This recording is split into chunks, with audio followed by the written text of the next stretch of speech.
universe is a chaotic, violent, inhospitable, and vicious place, but we wouldn't know it from our tropical oasis here on Earth. Entire worlds are getting sucked up by black holes. Ferocious gamma ray bursts from supernova explosions are releasing as much energy in a few seconds as the sun releases in its entire 10 billion year lifetime. Pulsar stars are rotating hundreds of times per second. Electrical currents are raging with the power of 1 trillion bolts of lightning. Black holes are crashing into neutron stars, and entire galaxies are smashing into each other. And that is our bizarre and extreme cosmos. And there's many different ways to die in outer space. In fact, the list goes on and on and on. It's got like a weakened immune system. This is ebolism, when your blood boils if you get exposed to space. Radiation sickness, genetic mutations, internal bleeding, asphyxiation, dehydration, and the list goes on and on and on. Are you sure you want to go? The insurance doesn't cover this excursion, okay? This is your last chance to back out. Okay, we're going to start off with a little bit of breaking news today, as we always like to do. One of the most massive black holes was recently discovered, 35 billion times the size of our sun. So that's 35 billion solar masses. And they got a picture of this here. Let me describe what we have in this picture, because it's pretty cool. The first thing, in the very center of that, there's a white foreground galaxy that contains a huge amount of mass right there in that galaxy. And around it, in the center of that galaxy, is where this ultramassive black hole resides with 35 billion solar masses. But what's that weird blue thing around it? That's actually a background galaxy, which is directly behind it, and its light is just getting smeared around because that light is coming at us around all different sides of the foreground object. And this is something called gravitational lensing. In fact, this object here, it's got the nickname an Einstein ring, because of course Einstein was the one that said light would bend around massive objects. And then this background galaxy, even though it might be a perfect circle, it actually looks like a horseshoe, so it got the nickname the cosmic horseshoe galaxy. Next is across this last year, because we're at solar maximum, NASA warns of huge solar flares causing blackouts on Earth. So we've been having these warnings throughout this year because we're at the 11-year peak of the solar cycle of maximum activity. But over the next 6 years, that activity will slowly die down once we reach solar minimum activity. Another important news article today: tragedy strikes the Flat Earth Society's international conference in Antarctica. This was devastating. 40 people are missing after the first Flat Earth Surfing Championship. No, really, and they even had this picture here. We don't know where to look for these people, though. That's the problem. Okay, let me start with a bit of a story, because we always like to do a little bit of storytelling. And this is actually a true story of a Canadian and a US ship off the coast of Newfoundland. It's literally a true story, but I'm going to embellish it by about 90% just to make it a little bit more fun. So let me warn you about that. So this is a story, and here's how the story went. The radio officer in the communications department of this huge ship came on the radio and said to the Canadian, "Divert your course 5 degrees to the north to avoid a collision." And the Canadian came back and said, "Well, no, you divert your course 5 degrees to the south to avoid collision." Well, anyway, the captain of the ship caught wind of this, and he is furious. He rushes down to the communications center. He said, "This is the captain of the USS Dwight Eisenhower. Divert your course to the north 5 degrees now." And the Canadian came back and said, "Well, no, you divert your course 5 degrees to the south." Anyway, as it turns out, on this particular voyage, there was a very important person on the ship. His name was President Trump.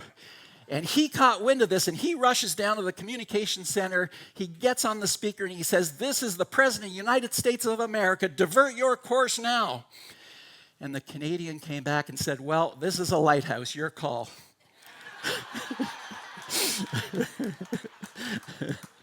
Thank you.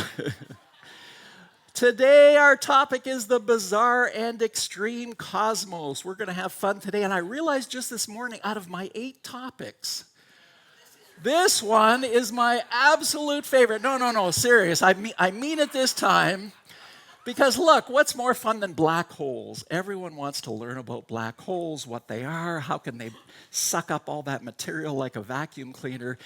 And we are going to talk about black holes, wormholes, white holes, all kinds of explosions like supernova explosions and kilonovas and gamma ray bursts and even worlds that are crashing into each other. And of course, we always like to play games, so today we're also going to play a game of black hole blues to see how smart you are about black holes. Today we are going to go trillions and trillions of miles to the far side of the universe, and I'm hoping I can get you back safely by about 4 p.m. So hopefully we will make it back here safely. We're going to start with our solar system, and then we'll kind of work our way out there talking about the most bizarre and extreme things. But in our solar system, Venus is really cool because it's kind of really weird because one day on Venus is almost about 8 Earth months. And not only is it rotating really slowly, but it's actually rotating in the opposite direction of all the other planets. So it's theorized that 4.5 billion years ago, another planet smashed into it and knocked it in that backwards direction, and it has kept that backwards rotation ever since. In fact, one day on Venus, 8 Earth months, is longer than 1 year on Venus, which is only 6 months to go around the entire sun once. So let's say with this very slow rotation, let's say you were standing on the equator of Venus and you were walking across the equator at, a pretty quick pace like this. You could actually walk across the entire equator and you would see a sunrise or a sunset forever, because you would be walking at the same pace that the planet is rotating. So that's neat.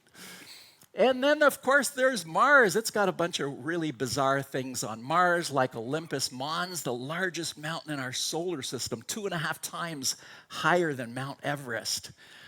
Or how about this huge valley gouged out of the surface of Mars, Valles Marineris?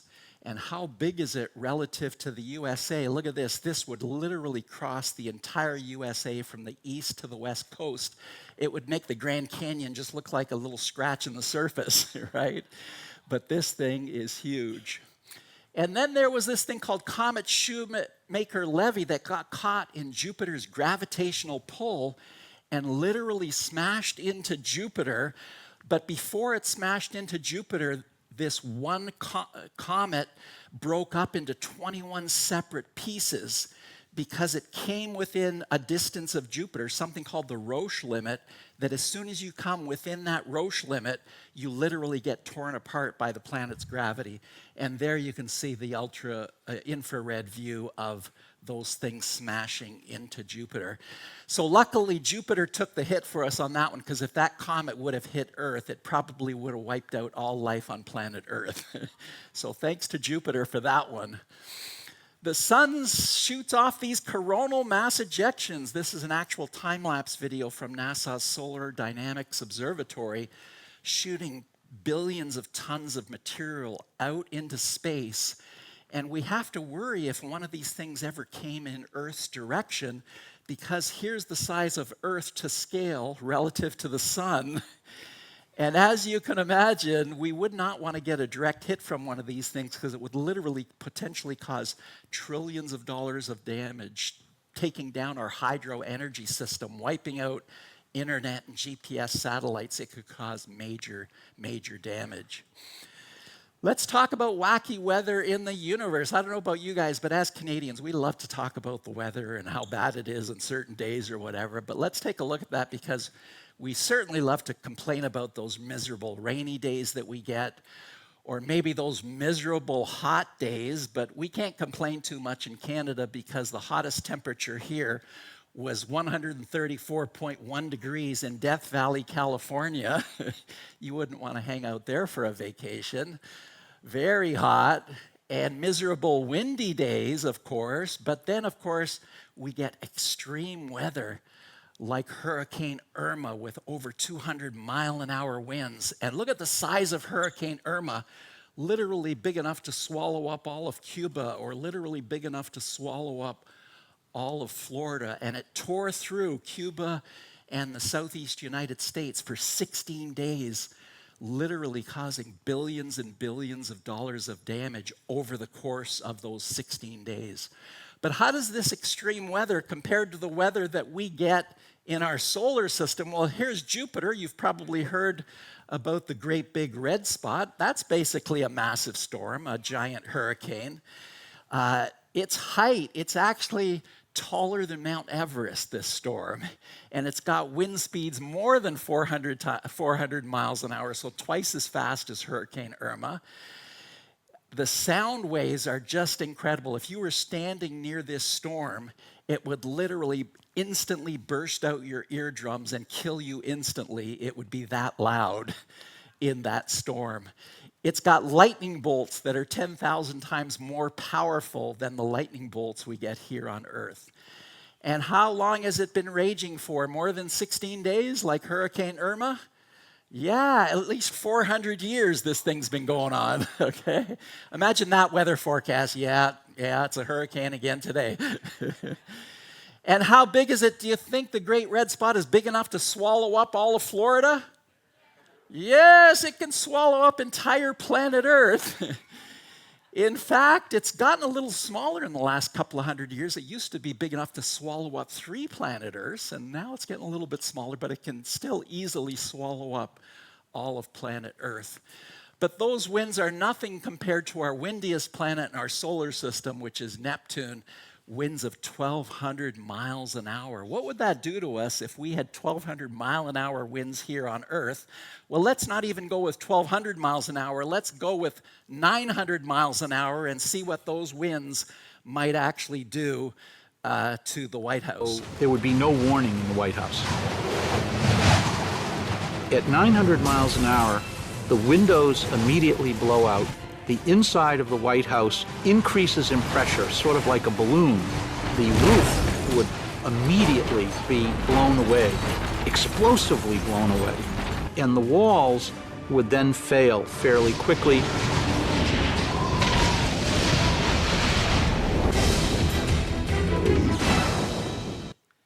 All right, and what about this giant blue planet here?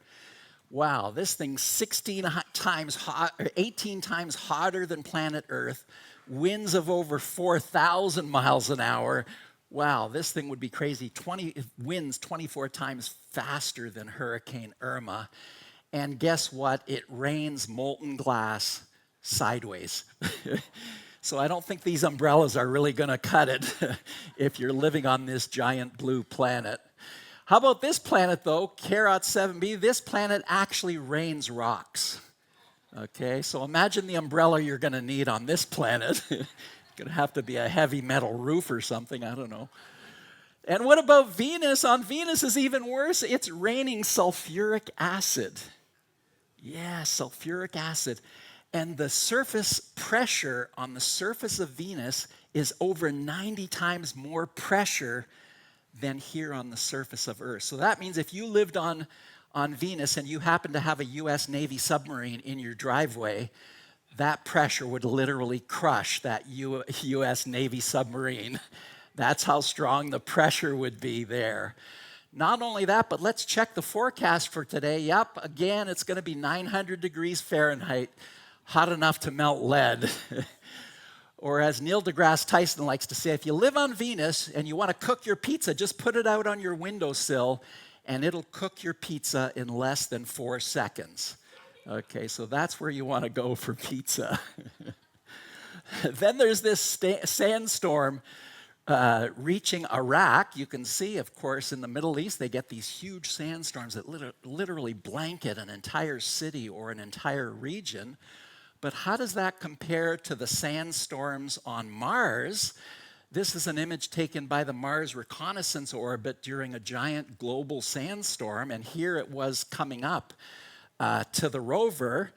But guess what? Across a 5-week period, this is what the planet looked like, and then that sandstorm literally enveloped the entire planet. It's interesting because with all the rovers on Mars, they're all solar powered, right? And that's why they thought most of the rovers would only last a few months, because once you get all this sand on the solar panels, you'd run out of power and all that kind of stuff, right? But luckily, some rovers have been roving around the surface of Mars for more than 10 years, because there's another feature on Mars. They have these little dust devils, like a little tornadoes, that will clean off the dust off your solar panels. So that's kind of convenient, so that these rovers could last a lot longer. But what about the weather on the moon? Here is Buzz Aldrin's footprint on the moon. Guess what? The moon doesn't have any weather. It doesn't have any atmosphere. It doesn't have any wind. So as a result of that, this boot print might be able to stay there for literally thousands of years, because there isn't that kind of weather that's getting rid of it. So a real historical site that we better protect and treasure. Now we're going to get into the biggest, fastest, most powerful and bizarre things in the universe. So let's start with this supernova explosion that exploded out to create this thing called the Spaghetti Nebula. And what happens when a star is in perfect equilibrium, because nuclear fusion is trying to blow it up, but the gravity is holding the star together. It's called hydrostatic equilibrium. It's in a nice round shape because of these two opposing forces. But what happens when you run out of fuel? Well, the star collapses in on itself, and so you got this huge implosion in on itself that then explodes back out again, creating these beautiful nebulas that get created. And what does the implosion cause? Depending on the power of it, if it's more than 8 times the mass of our sun, that implosion is so powerful, it'll create a black hole in the very center of where that explosion happened. Here's another runaway stars that were discovered in a star cluster. This is a real image plus some artist's illustration. But in this particular galaxy clusters, we literally found 55 runaway stars that are literally just flying out into space because of the gravitational interaction between different stars and different black holes and things. Sometimes things just get flung out into space. And so that's what's happening here. Okay, now for the rest of today's presentation, and I've already started a little bit of mentioning words like a billion of this and a trillion of that, but I'm going to do a lot more of that today. The problems with numbers like a billion or a trillion is, our feeble human minds can't really wrap our arms around, like, well, how big really is a billion or whatever, right? So I wanted to put it in perspective so that you can appreciate when I use some of these terms for the rest of today. And I'm going to do that by counting one number every second. And how long would it take you to count up to 1,000? It would take you about 17 minutes. But if you want to count up to 1 million, that would take you 12 days. But does anyone know how long it would take you to count up to 1 billion? Yell it out. 8 years? Your whole life? It could be, depending how old you are. It would take 32 years for you to count to 1 billion. That's how different it is from 1 million.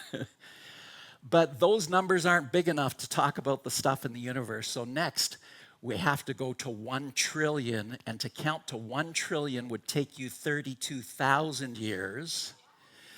And even that's not big enough. So to count to 1 quadrillion, one number at every second, that would take you over 3 million decades. Okay, so we can't get our arms around these numbers, but anytime I say something like a billion or a trillion or whatever, just recognize it's a really, really big number, even if we can't get our heads totally wrapped around it. NASA has found this planet they believe is to be made out of diamonds. In fact, 3 entire Earth masses of diamonds. And it's too bad it's 380 trillion kilometers away, otherwise maybe we'd get some. But guys, if you want to buy a nice diamond ring for your wife or girlfriend next time around, this is the place you want to shop, okay? because here they actually have about 10 billion trillion carats, okay? So you're going to find something large enough for whatever your wife wants. Then there's this crazy variable star called Omicron Ceti. I would say one of the craziest stars in the world because it is located here, it's flying off in that direction, but it's got a huge comet-like tail. And in front of the star, as it's flying through the universe, it's actually got a bow shock, similar to the wave that gets created in front of the ship that we're pushing the water in front of us. This is creating a bow shock in front of the star. I mean, this is really a shooting star that's flying through the universe. And guess what? It is actually 700 times larger than our sun, flying at 175 times faster than a speeding bullet. And its tail is 75 trillion miles long. Or how about this cosmic jet that has a lightning bolt equivalent to 1 trillion bolts of lightning, and there it is right across there, and it's 150,000 light years long, even wider than our entire Milky Way galaxy, and it was actually discovered by a researcher at the University of Toronto, where I teach, one of my former colleagues. And what about this gamma ray burst, which is creating something called a quasar? When things like black holes are on a feeding frenzy, stuff gets shot out the north end of the black hole and also from the south end, creating this material that gets shot out into space. Let's learn a little bit more about what these things called gamma ray bursts are. When black holes form, they release the largest explosions in the universe. Gamma ray bursts. But what if a GRB actually hit Earth? If one from within our galaxy, say from around 10,000 light years away, hit the Earth, it would trigger a mass extinction event. It would destroy our ozone layer, and life on Earth would receive lethal dosages of radiation. We think GRBs like this occur inside our galaxy every 5 million years or so, and the chances of it being aimed at Earth are even lower. There is evidence that 450 million years ago, we actually were hit, and a huge mass extinction event occurred. None of the stars within 200 light years of us can produce a GRB, so we are probably safe, but don't get too worried. Thank you. How about this one here? The largest reservoir we have ever found anywhere in the universe, 140 trillion times all the water in all the oceans on planet Earth has been found in this quasar. Or how about this record-breaking superluminous supernova? We even had to give it a new name. We call it a hypernova. It's actually 20 times brighter than all the stars in the entire Milky Way galaxy combined, just from this one hypernova, just incredibly bright. But sometimes when an implosion occurs, I told you about how a black hole gets formed and how a supernova explosion creates a nebula. But sometimes if the implosion is not quite powerful enough to create a black hole, instead it creates something called a neutron star. A neutron star is incredibly dense. It got rid of all the electrons, all of the atoms. The nucleuses of all the atoms are all crunched together, and this entire star is only several miles across. It's not like a regular size of star like ours, which is 1 million miles across. So it's really tiny, but its amount of gravity is incredibly powerful, almost as powerful as a black hole's gravity. So let me describe how powerful the gravity is on these things. It makes things that are sitting on the surface of this star incredibly heavy. If you were to take 1 tablespoon of material off of this star, it would weigh 10 billion tons. If you took 4 tablespoons of material, it would weigh the same amount as Mount Everest. But let's take a look at what would it do to your weight. So let's talk about that, because let's say you're here on Earth, and on Earth you weigh 154 pounds. How much would you weigh if you were standing on a neutron star? Yell it out. 1,000 pounds, no more. 5,000? No, that's not enough. 500 million, that's pretty good, but it's not enough. Come on, give me more. More than Jupiter. If you weighed 154 pounds on Earth, you would weigh 20 trillion pounds on this neutron star. In fact, if you were standing on this neutron star, which I don't recommend, you just get flattened, but I want you to pretend you are. So we're standing on the neutron star, and in my hand I have a gummy bear. Just a regular gummy bear, you know, the squishy things you eat with all that sugar in it. And I'm standing there, and I drop the gummy bear. The gravity is so powerful, it'll land on the neutron star in 1/1,000,000th of a second with the force of 10,000 neutron bombs. That's how powerful the gravity is on these things. And then there's these things called pulsars. The fastest spinning one that we ever found right here actually rotates 716 times every second as it is dragging material off of a nearby star. In fact, if you were standing on the surface of this pulsar, it would be spinning at 44,000 miles every second, or 24% of the speed of light.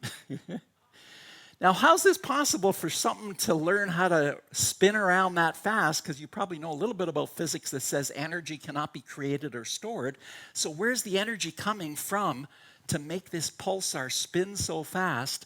And to explain that, I want to show you this speed skater here, which is going to break the world record for spinning around. And as she's doing that, what I want you to do is tell me, what did she have to do to break the world record of rotating the fastest? What did she have to do?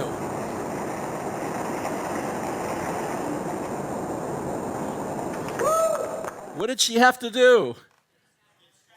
Yeah, she had to crunch in like this, right? Did she have any rockets on her skates? No rockets? Because, well, how's that possible? Where did that energy came from? That energy came from something called the conservation of angular momentum. It's a physics concept that says spinning something, let's say that's 6 feet across, maybe you're spinning it 20 times per minute, takes the exact same amount of energy as something which is 12 inches across and is spinning at 308 revolutions per minute. So it's the exact same amount of energy for those two examples, which is why this speed skater was able to break the world record.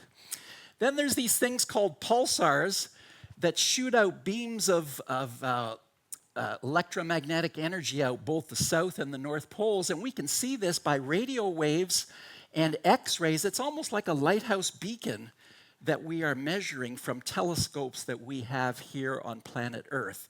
And there's a special kind of pulsar called a magnetar.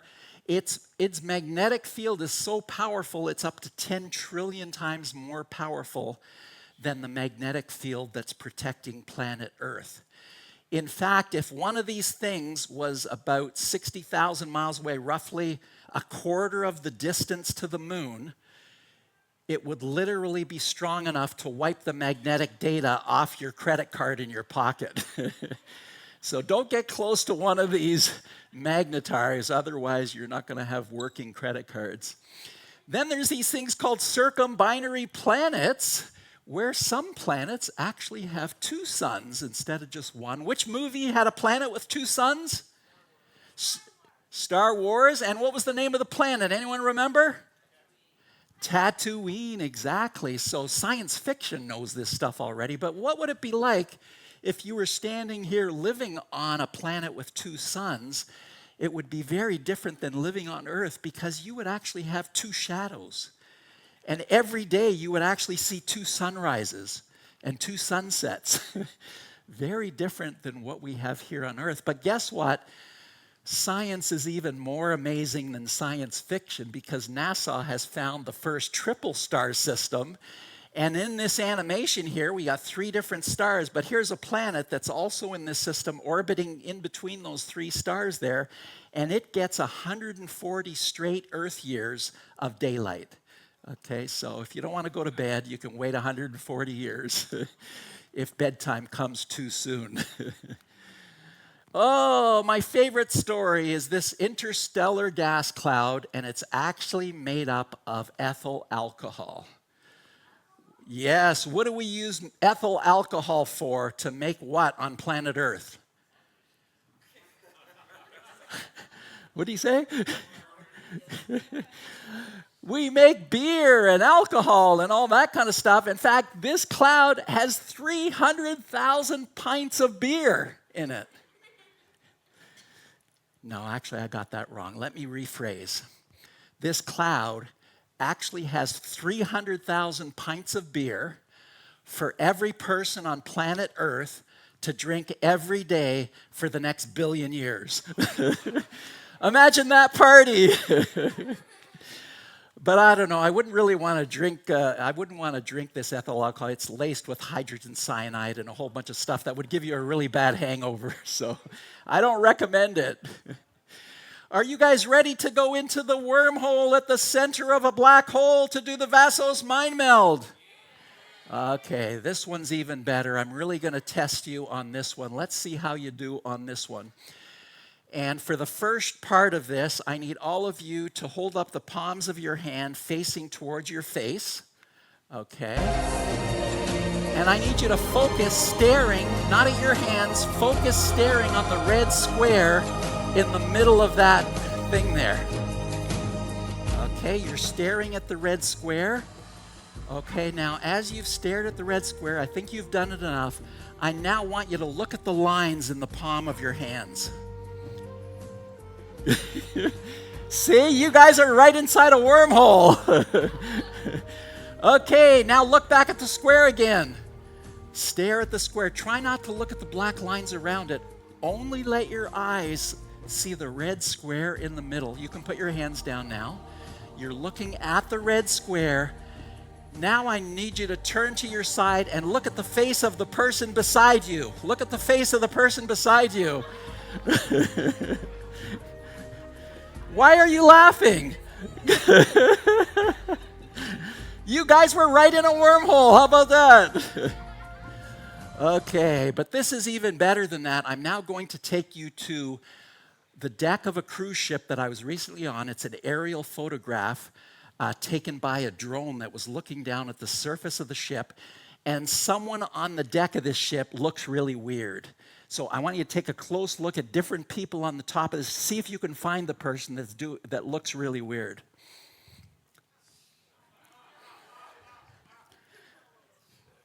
Did you find them yet? Okay, now what I need you to do is I need everyone to shut your eyes completely. Shut your eyes completely.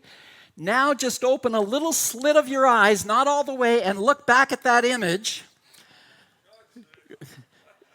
Make the slit as small as possible. Don't open your eyes so much, just a little slit. And what do you see in the image? Do you see a crazy-looking person? Who is it? Oh, it's me, okay. You want to see one more picture? Okay, let me pose for it. Okay, close your eyes. Close your eyes completely. Now open up the slit again. Take a look. Can you see it? That one's a little harder to see. And that, my friends, is the Vassos mind meld. But before I leave this topic, thank you, I want to show you one other image, because this image here, you have to guess how many people are in the following picture. How many people you see, count them, and I need you to yell it out as loud as you can. How many people do you see in this image? Go. Yell it out. 3, 4. Anyone else see 4? No, that is wrong. There's only one person in this image. Shut your eyes completely. Shut your eyes completely. Now open up the slit. Open up the slit. Can you see him? Who is it? It's Jesus, of course it is. And that, my friends, is the Vassos mind meld. Okay, moving on to our next topic of black holes. Everyone loves to talk about black holes, so we're going to play a fun game called Black Hole Blues. It has 5 questions. I want to see who the smartest person in the room is. Are you ready to play Black Hole Blues? Okay, here we go. The first question. The gravity of a black hole is so powerful that not even light can escape. Raise your hand for true. Raise your hand for false. Okay, about 90% on true there, which is correct. That's the definition of it. Once you get past the event horizon into the black hole, even light's not powerful enough to get back out of the black hole. Number 2, if a black hole the same mass as the sun magically replaced our sun right now, it would swallow us up. You have to decide true or false on this one. Let's have a vote. Raise your hand if this would be true. Okay, higher. There we go. And false. Raise your hands. Okay, so 98% of you were on true for that one, and the answer is false. Okay, you thought black holes were like vacuum cleaners. They suck in everything nearby, right? Well, no, because it depends on the mass. Gravity is only based on mass. It doesn't matter whether you're a black hole, a star, whatever. So if a black hole of the same mass replaced our sun today, our orbit wouldn't even change. We would still orbit around it just like normal. It's just that it would be really dark out. But yeah, the orbit wouldn't change because it has the exact same amount of gravity. Okay? So that's interesting. But let's talk about the mass of a black hole compared to a sun, because they're different sizes. Our sun happens to be about 1 million miles across, but a black hole is really dense. How big does a black hole have to be the same mass as a star 1 million miles across? That black hole is only 4 miles across, and it has the same mass as the sun. Okay, number 3, black holes can only destroy stars. They can't help create new stars. Raise your hand for true, nice and high. Raise your hand for false. 99% of you got that one correct. That's right, when they shoot out all kinds of material, that gas and dust can actually create brand new stars. Black holes kind of like have a heartbeat. Raise your hand for true. Raise your hand for false. Okay, 50-50 on that one. This one's actually true because in this article that my friend Dr. Paul Suter wrote recently, he talks about, yeah, they do kind of like have a heartbeat, especially if the black hole is in a binary system where another star is orbiting it, and every time that star gets close to it, it siphons off some material, and while that's happening, it's emitting X-rays every time it's on that feeding frenzy. So it's almost like a heartbeat that we are detecting using X-ray telescopes. Black holes blow bubbles kind of like your grandkids do. Raise your hand for true. And false. Okay, 50-50 on that one. This one's actually true. In fact, here is a picture of a galaxy in the middle here that has created this huge mushroom cloud super bubble, and this thing is 700,000 light years across, as big as 5 or 6 Milky Way galaxies lined up. That's how big this super bubble is. And that is it for Black Hole Blues. Tally your results. Raise your hand. Did anyone get 5 out of 5? 2, 4, 5. How about a big hand for our smartest people in the room? Congratulations. Okay, let me do a little primer on what the different parts of a black hole are. So let's start with something called the event horizon. So here's the black hole, and the event horizon is the edge of the black hole. Once something gets past the event horizon, like we just said, not even light can escape. That's why it's completely black. Another thing is this thing called an accretion disk. It's a flat, pizza-shaped, swirling amount of material that's whipping around the black hole, sometimes 20, 30, 40% the speed of light, 1 billion degrees. And when we take a picture of a black hole, that's primarily what we're seeing is this stuff that's spinning around it. And it always spins down to a shape of a flat pizza because of different forces in nature called like centrifugal force and things like that, and centripetal force and things like that that cause it to go down into that flattened shape there.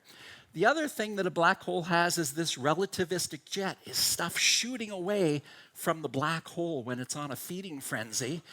And a lot of people say, well, Tom, you just told me nothing can escape out of a black hole. Well, it doesn't. This stuff is just starting right there. It's not coming from inside the black hole. It's shooting out the north and south ends of the black hole. And then at the very center of a black hole, you might have heard of physicists referring to something called a singularity. When you do Albert Einstein's mathematical formulas on a black hole, what it suggests is that at the very center point of the black hole is a point of infinite density and infinite temperature. But most scientists don't actually believe that there's any such thing as a singularity, because we don't really think in nature something can have an infinite temperature and infinite density. What they think is happening is as that material gets closer and closer to that center point, Albert Einstein's mathematical formulas start breaking down and come up with a nonsensical answer. So that's the term black hole singularity you might have heard about. Another cool thing I just learned about is another line around the black hole a little bit further out, and this thing is called an audio event horizon. And let's say we've got a couple of astronauts like Mark and Scott Kelly, NASA astronauts. Let's say they're falling into the black hole, and Mark is about a minute in front of his brother Scott as they're falling into the black hole. And of course, Mark is screaming, "Help, help," right? He's screaming, "Help, help." But guess what? Right after Mark passes the audio event horizon, he goes silent because the black hole won't even let the audio sounds come out. So his brother Scott can no longer hear him yelling for his life. And that is the audio event horizon. Going back to the accretion disk, I told you about how it's this flat pizza shape that's swirling around the black hole, but let's look at an actual animation of its motion. And this animation shows you what it would look like if you were nearby. But what do you think? Does that look like a flat pizza shape? No, it doesn't. I just told you it was flat pizza shape. Why is it this weird shape? One word, yell it out. Gravity, because guess what? That part on the top there, that's actually the light that got bent from the far side of the black hole, and it just appears that it's going above it. And that part at the bottom there is just the underside of the black hole because the light is getting bent from that. In fact, let's pretend for a minute this is an actual pizza that's spinning around. What would we be seeing flying across the top there? You'd be seeing the pepperoni, right? Okay, and what would we be seeing flying across the bottom there? You'd see the bottom of the crust, right?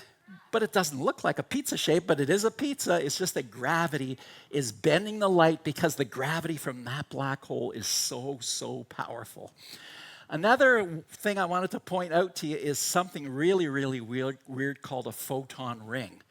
Now, a photon ring is a point beyond the event horizon where light is trapped in an endless loop, and it just keeps spinning around and around and around.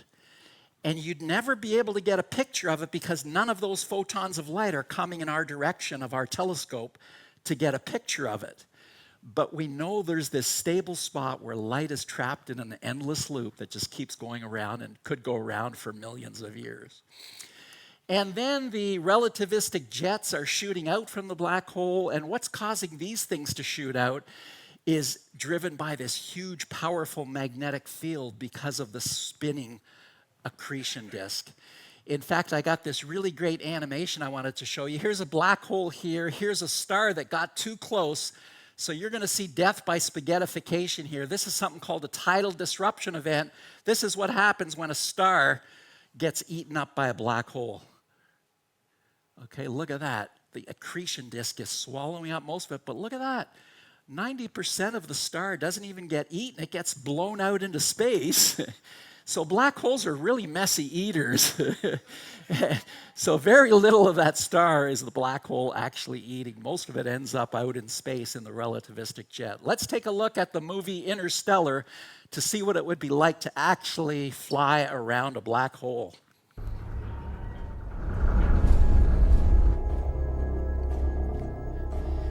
And the consultant to Interstellar I told you before was Kip Thorne, a Nobel Prize winner, and he's the one that helped the director understand what a black hole would look like. Maximum velocity achieved. Prepare to fire escape thrusters. Ready? Ready? Ready.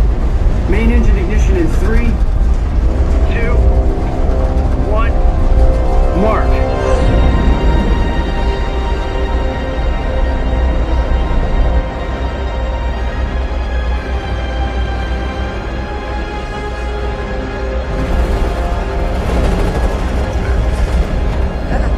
Lander 1 engines on my mark.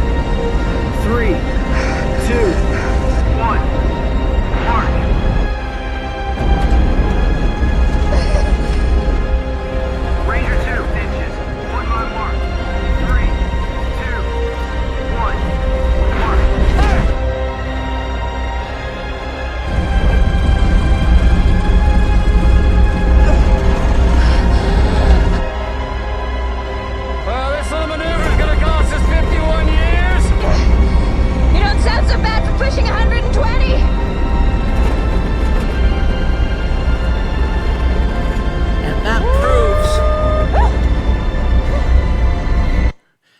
proves once and for all you can fly away from a black hole as long as you're Matthew McConaughey.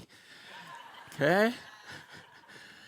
How about this ultramassive black hole? It weighs as much as 40 billion suns, and it's eating 3 million Earths every day. Okay? Or this supermassive black hole that there's some error bar in this, but could be as heavy as 66 billion solar masses. And guess what? We finally got an actual picture of a black hole just a few years ago. It's the black hole at the center of a galaxy called M87. And this is the picture of it. So you see the accretion disk swirling around, you see the black hole in the middle. But here's the cool thing about this picture is this black hole is located 55 million light years away.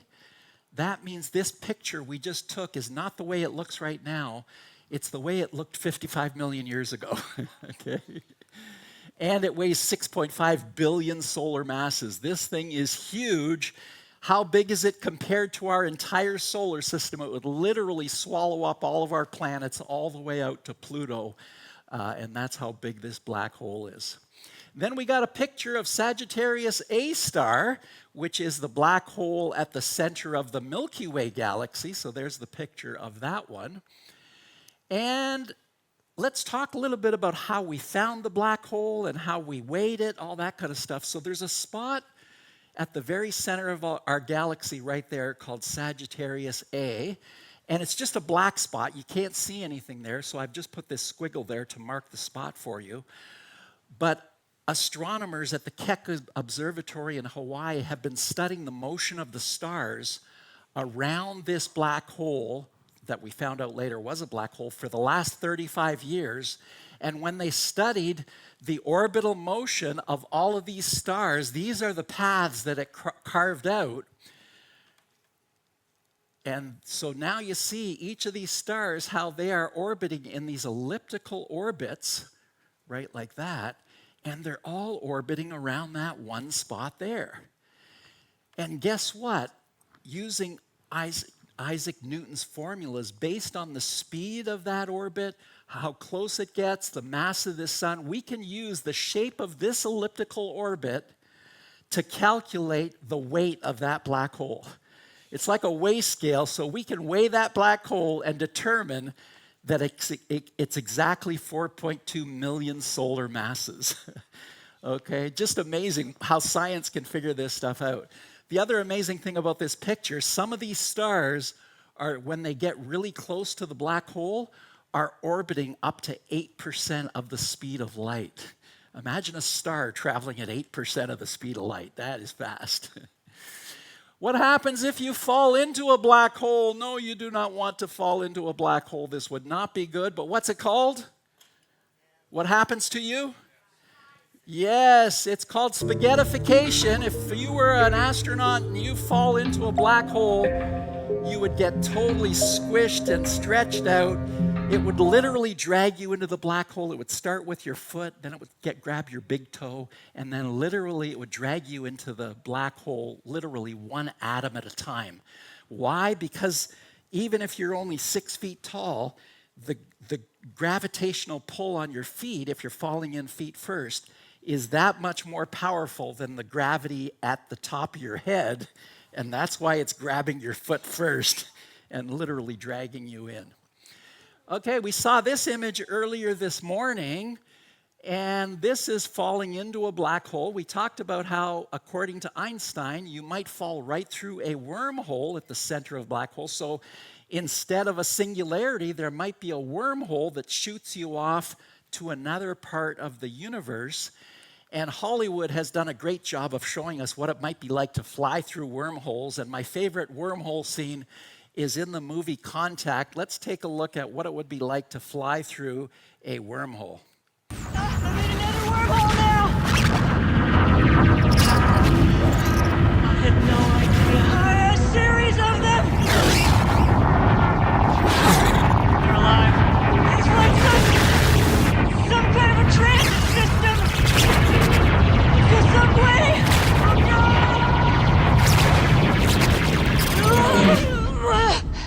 Okay. And now we have come out the white hole at the other end. It's a triple No, quadruple system. It's beautiful. They're alive.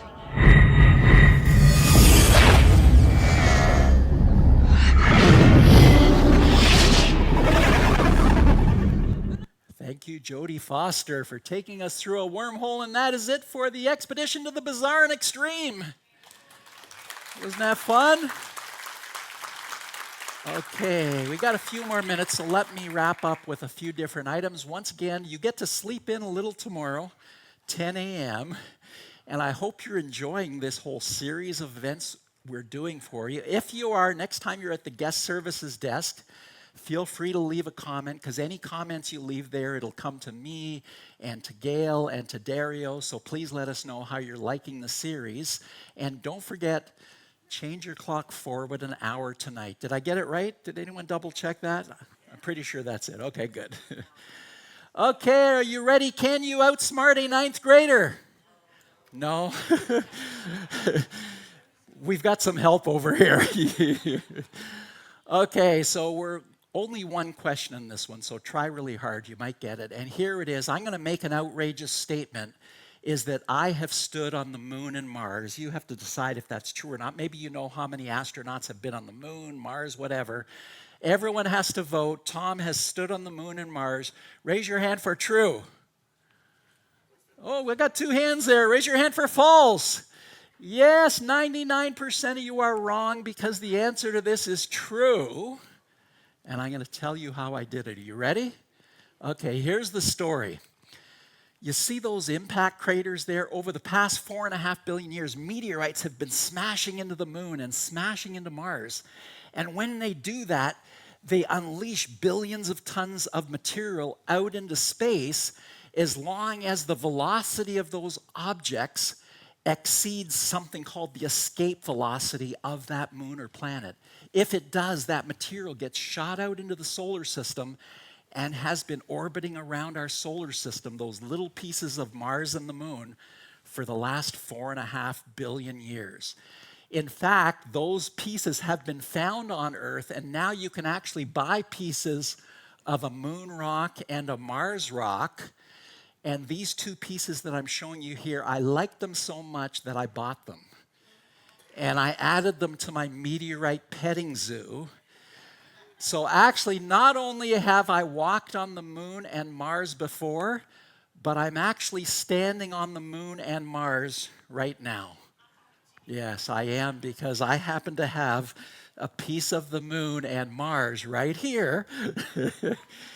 And I was just standing on it. So if any of you want to go home after this cruise and say one of the excursions you went on was to stand on the moon, come up later and we'll take some pictures so you have photographic evidence that you stood on the moon. Just don't squish my glass case here. And so enjoy that. And I'll also have my meteorite rocks, 4.5 billion year old shooting stars that you can take pictures with. If we get kicked out of the room, we'll kind of move outside there. But I'll do an author book signing as well and answer any of your questions that you might have. Let's end up with some inspirational stardust for the soul from my book, The Inspiring Cosmos. Sometimes we allow the mundane and frivolous to get in the way of the remarkable and astonishing. And this is a total solar eclipse picture. Or this one here, do not merely count the days, make the days count, Muhammad Ali. And let's wrap up, since we do have a couple of more minutes, with one last poem, if that's okay. Are you guys okay with that? Okay. So this poem, once again, is another poem about maybe you have gone through hard times in the past, or your friends and family members have, or they're still going through hard times. So it talks about going through those hard times, cries of sorrow, and maybe how we get out of some of those difficult situations, wings of courage. So let's take a look. Winds hiss their venom in the depths of your pain. Each heartbeat feels shattered like tears drowned in the rain. The world spins around, yet you do not belong, and note out of tune in a life without song. Bright colors now bleed into dull shades of gray. Laughter lies buried, all dreams drift astray. Each breath is a battle, each morning a war. You walk through the fire, but feel it no more. The fists of the weary hang shackled in chains, and mercy lies crushed in darkness that reigns. The pleas of the broken blaze loud in the air, but scatter like ashes in wastelands of despair. Eyes once gleamed starlight, now vacant and blind. Dreams lie abandoned, entombed in the mind. Scars line the heavens with wounds deep and wide. Stars bleed molten fire, then perish and hide. When your spirit drifts alone, time grants no peace. Yet your heartbeat reminds you hope cannot cease. Though shadows may linger, they slowly let go. Pale sky that once was faded begins now to glow. A glimmer of warmth so deep in your chest, soft whispers of courage inspire a new quest. You rise from the ruins more brave than before, with trust in your heart and love to restore. You stand on the brink of the life you once knew. Dark storms now recede, the horizon in view. You reach for lost stars with fierce will to thrive, and dance in the moment, feel truly alive. Now you reach outward to souls trapped in despair. You've walked through the fire with compassion to share. You're not just surviving, you're destined to soar and spark new tomorrows with love to explore. Thank you.